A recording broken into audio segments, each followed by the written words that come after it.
Hi Vyas today వీడియోలో ఒక maths సమ్ని చేసి పెడుతున్నాను. సరదా ఒక బాబు అడిగాడు అనమాట. దాన్ని సరదాగా అతను చెప్పాను, మీకు కూడా చేస్తున్నాను, చేసి చూపెడుతున్నాను. ఒకసారి అబ్జర్వ్ చేయండి. ఇది ఎక్స్పోనెంట్స్ అండ్ పవర్స్లో ఉన్నటువంటి sum. 7 power x minus y equal to 343 and 7 power x plus y equal to 2401 అనమాట. ఫైండ్ ఎక్స్ వై అనుకో, కానీ ఇక్కడ మాత్రం ఎక్స్ని ఫైండ్ అవుట్ చేయమన్నారు. సరే, ఇక్కడ సెవెంత్ టేబుల్లో బేస్ ఉంది కాబట్టి 343ని నేను సెవెంత్ టేబుల్లో రాస్తాను అన్నమాట. X power x minus y is equal to 343ని 7 క్యూబ్ కింద రాస్తాను, 7 పవర్ 3.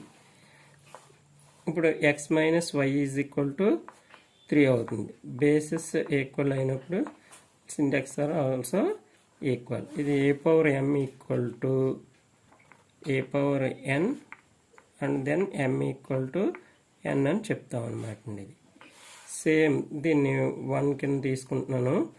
అదేవిధంగా ఇంకొకటి ఉంది కదా మనకి, 7 power x plus y equal to 2401 ఇచ్చారు కాబట్టి ఇక్కడ బేస్ 7 కాబట్టి 2401ని సెవెంత్ టేబుల్లో రాసుకుంటే 7 పవర్ 4 కింద చెప్పవచ్చు అనమాట. సేమ్ ఫార్ములా అనమాట. బేసెస్ ఈక్వల్ కాబట్టి ఇక్కడ పవర్స్ని కూడా నేను ఈక్వల్ చేస్తున్నాను. అంటే a power m equal to a power n and then m is equal to n అనమాట. దీన్ని 2 కింద తీసుకొని 2 ప్లస్ 1 అంటే టూ ఈక్వేషన్స్ని మనం ఏం చేస్తాం, యాడ్ చేస్తాం అనమాట.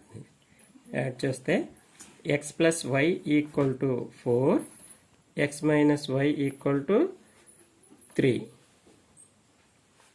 ఎక్స్ ప్లస్ ఎక్స్ 2x అవుతుంది చేస్తున్నాం. 4 ప్లస్ 3 7. 2xని మల్టిప్లై చేస్తుంది, ఈక్వాలిటీకి అవతలు తీసుకెళ్ళినప్పుడు 7ని డివైడెడ్ బై చేస్తుంది. Therefore answer x equal to 7/2 అన్నమాట. Thank you.